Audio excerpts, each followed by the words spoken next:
Renungan Hari Sabtu 10 Juli 2021. Seorang murid tidak melebihi gurunya. Bacaan pertama diambil dari kitab Kejadian bab 49 ayat 29 sampai 32, dilanjutkan bab 50 ayat 15 sampai 24, dan bacaan Injil dari Injil Matius bab 10 ayat 24 sampai 33.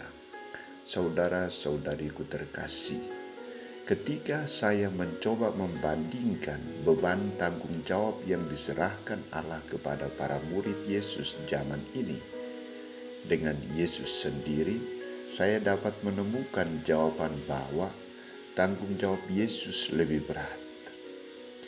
Ia telah memikul beban salib yang begitu berat menuju Golgota, harus mengalami penghinaan, pukulan, harus jatuh bangun dan akhirnya wafat di salib.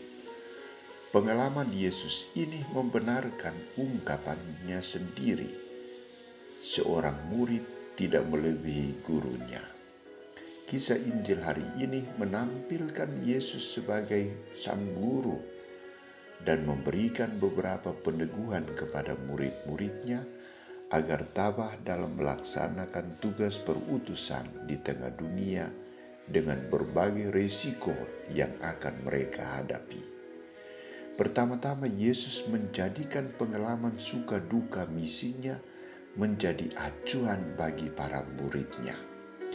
Yesus tegas mengatakan kepada murid-muridnya, seorang murid tidak lebih daripada gurunya, atau seorang hamba daripada tuannya. Cukuplah bagi seorang murid jika ia menjadi sama seperti gurunya, dan bagi seorang hamba jika ia menjadi sama seperti tuannya. Di sini para murid diajak agar siap menerima tugas dan tanggung jawab yang diserahkan kepada mereka, siap menghadapi tantangan dan cobaan yang akan mereka alami. Mereka tidak boleh takut dan cemas dalam menjalani tugas perutusan dan pewartaan kabar sukacita Injil. Mereka harus yakin dan percaya bahwa Allah yang memanggil dan mengutus akan hadir memberikan kekuatan kepada mereka.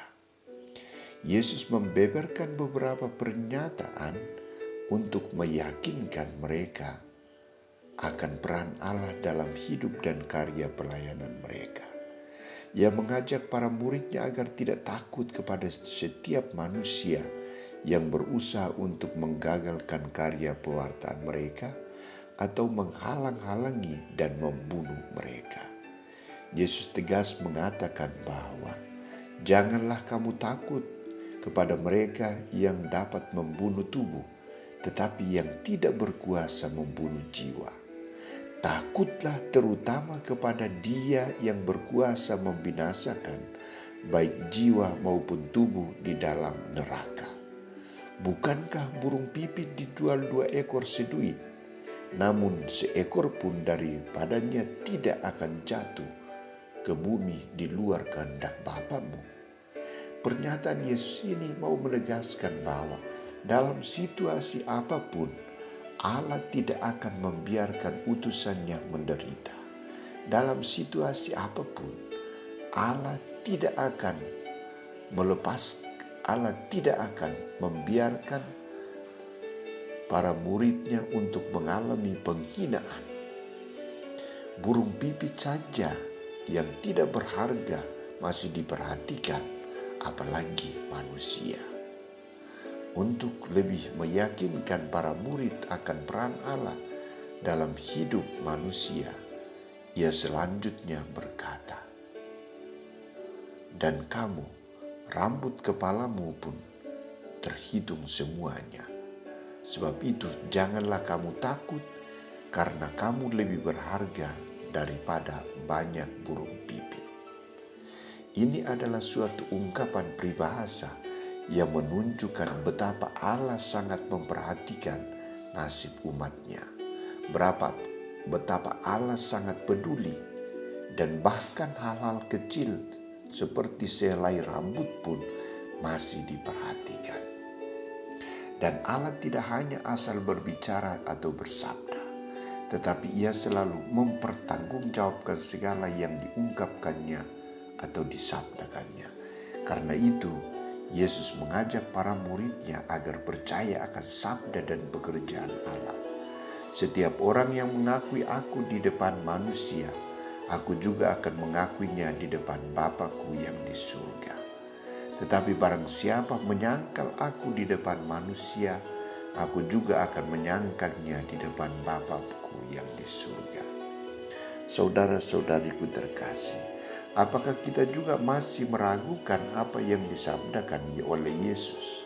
Saya kira kita semua telah mengalami pengalaman pemeliharaan dan perhatian Allah yang sungguh luar biasa terhadap nasib hidup kita.